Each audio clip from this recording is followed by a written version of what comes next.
세상을 살다 보면 신앙적으로 바라볼 때 목적과 방법에 있어서 고민될 때가 많은 것 같습니다. 저도 이런 고민에 대해서 많이 생각해보고 또 성도님들에게 들어봤는데요. 예를 들어 이제 응식정을 하시는 집사님께서 어느 날 오셔서 말씀하시길 본인이 음식점을 하다 보니 술도 팔고 있는데 다른 집사님께서 이분에게 그렇게 술을 팔면서 11조 드리고 헌금하는 것이 옳은 삶이냐라고 말을 했다 하시면서 어떤 것이 맞냐고 물어보신 적도 있고요. 또는 이제 직장으로 인해 주의 성수가 어려워져서 앞으로 어떻게 해야 되나라는 것을 저한테 물어보신 적도 있습니다. 이럴 때마다 저는 하나님께서는 이제 마음의 중심을 보시는 분이라고 말씀드렸는데요. 오늘 말씀을 살펴보면 사실 이런 대답이 옳지 않다고 생각을 하실 수도 있지만 오늘 이제 구약과 신약에서의 하나님께서 우리에게 보여주시는 마음에 대해서 한번 생각해보며 천천히 말씀을 나누어 보려고 합니다. 오늘 말씀은 다윗이 여호와의 궤를 옮기려는 것이 주된 내용입니다. 다윗이 모든 지휘관들과 의논해서 하나님의 궤를 가지고 오자고 말하고 또 여러 사람들의 동의를 얻어 군대도 동원하고 모든 준비를 마친 뒤 하나님의 궤를 수레에 싣고 나옵니다. 7절 8절의 말씀을 살펴보면 다윗은 정말 하나님 앞에서 힘을 다하여 뛰놀며 여러 가지 악기를 또 연주하였다고 하는데요. 사실 이번에는 궤를 옮기지 못하고 그 다음에 궤를 옮겼을 때에도 하나님께서 그것을 허락하시는 모습을 보면서 정말 옷이 벗겨질 만큼 춤을 췄다는 말씀이 있는 것을 보면 분명히 다윗이 처음 여호와의 궤를 옮길 때에도 하나님을 전적으로 신뢰하고 사랑하는 마음으로 옮겼으리라 생각합니다. 그러나 9절에 어떤 일이 일어납니까? 기돈의 타작마당에 이르러서 소들이 날뛰므로 여호와의 궤가 떨어지려고 할 때 웃사가 손으로 궤를 붙잡았습니다. 그러자 하나님께서는 진노하셔서 그를 거기서 바로 죽게 만드십니다.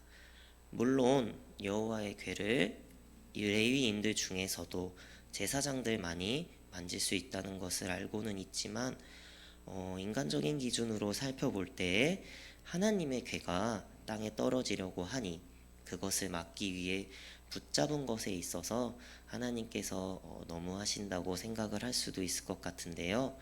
그러나 오늘 본문의 말씀은 우리의 생각과 전혀 다른 방향으로 흘러가게 됩니다. 그리고 성경을 자세히 살펴보면 웃사가 죽게 된 것에는 이 문제뿐만 아니라 다른 여러 가지의 잘못된 점이 있었기 때문입니다. 첫째로 여호와의 궤는 제사장들이 내 귀퉁이를 한쪽씩 들고서 가는 방법이 옳은 방법이었습니다. 그러나 여호와의 법궤를 엘리 제사장의 아들들인 홈리와 비느하스가 빼앗겼을 때 블레셋 사람들이 수레에 싣고 갔던 것처럼 여호와의 법궤를 가지고 오려는 것 자체가 하나님께서 원하시는 방법이 아니었다는 것입니다. 둘째로 웃사는 레위인이긴 하지만 법궤를 옮길 만한 사람이 아니었다는 것입니다. 레위인들 전부가 제사장이 아니었던 것만큼 법궤를 옮길 만한 사람이 정해져 있고 그에 따라 적합한 사람이 법궤를 옮겼어야 했음에도 불구하고 다윗은 웃사에게 그 일을 시켰던 것이죠. 그렇다면 이제 오늘 본문 말씀 가운데서 우리가 알아야 하는 것은 무엇일까요? 그것은 다윗이 아무리 거룩한 마음을 가지고 20년 동안 못 가지고 왔던 법궤를 가지고 오려고 했던 목표는 좋았지만 그리고 하나님께서도 그런 다윗의 마음을 분명히 아셨을 테지만 그 과정이 하나님께서 원하시는 과정이 아니었기에 받지 아니하셨다는 것입니다. 오늘 혹시 성도님들께서는 목표는 선한 목표지만 과정이 하나님이 원하시는 방법이 아닌 것을 계획하신 적이 있으실까요? 갑자기 생각하려고 하면 잘 생각이 안 들긴 하겠지만, 제가 신앙생활을 하면서 가장 많이 들어봤던 것은 주일에 아이들을 학원 보내는 것 때문에 교회에 오지 않았던 모습이었던 것 같습니다.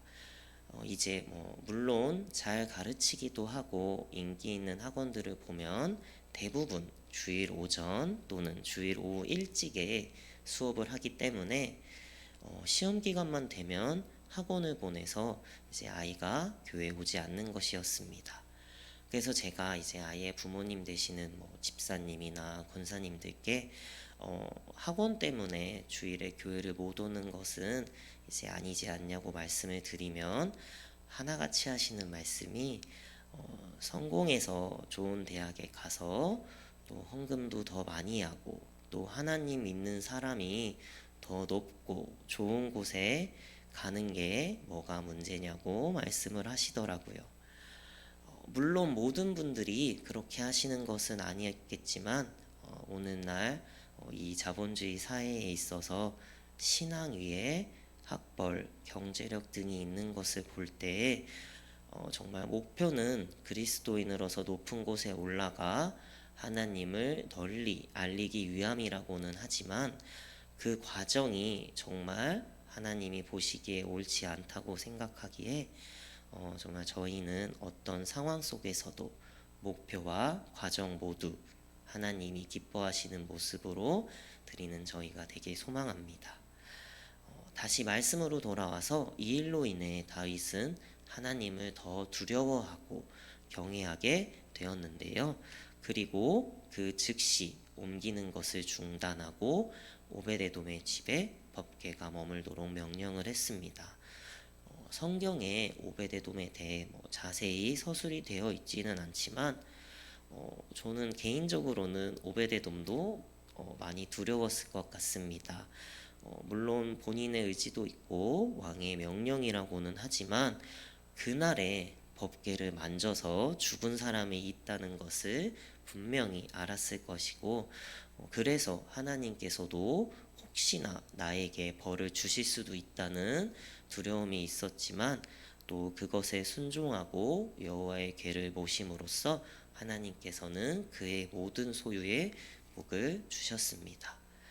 이처럼 하나님께서는 우리에게 생명도 주시고 죽음도 주시는 분이라는 것을 알 수 있게 되는데요. 이 두 가지의 차이점은 오직 하나님을 경외하느냐 아니냐에 따라 다른 것 같습니다. 그리고 하나님을 경외한다는 것은 오늘 말씀을 토대로 말하자면 하나님의 법도대로 하나님의 율법대로 하나님을 섬기는 것을 뜻합니다. 물론 오늘날 이제 구약이 아닌 신약의 시대에 와서 예수 그리스도를 이 땅에 보내주시고 우리의 죄를 십자가에 못 박혀 대속하여 주셨기에 우리가 의롭게 여겨지고 하나님 앞에 나아갈 수 있게 된 것을 보면 우리의 마음을 너무나도 잘 아시는 주님이시기에 이런 구약에서 일어났던 상황이 오늘날 우리 눈에는 쉽게 보이지는 않겠지만 중요한 것은 하나님의 법도대로 살 때에 하나님을 높이고 또 경외하며 살아갈 때에 그런 우리를 보시고 하나님께서는 매우 기뻐하시며 또한 우리에게 필요한 것을 채워주신다는 것입니다. 그렇기에 우리가 이 세상을 살아갈 때에 하나님을 경외하면서 하나님께서 우리에게 주시는 모든 말씀을 지켜 살아감을 통해 목표가 선하다 할지라도 또 그 선한 과정으로 그 일을 이루어 나가시는 것까지 생각하면서 과정까지도 하나님께서 기뻐하시는 과정으로 모든 일을 하시길 소망합니다. 그래서 내가 원하고 바라는 길이 있다 하더라도 하나님께서 다른 방법으로 또는 다른 과정으로 하라고 말씀하신다면 우리가 우리의 결정을 얼마든지 포기하고 하나님께서 원하시는 방법으로 나아갈 수 있는 그런 결단과 용기를 가지며 살아가는 저희가 되길 진심으로 축원합니다. 기도하시겠습니다. 사랑과 은혜가 풍성한 하나님, 우리가 인생 가운데 어떤 선한 목적을 가지고 있을지라도 그 과정 자체가 하나님께서 기뻐하시는 선하신 과정이 아니라면 하나님께서 그것을 받지 않으신다는 것을 분명하게 깨달아 알게 하시니 감사드립니다.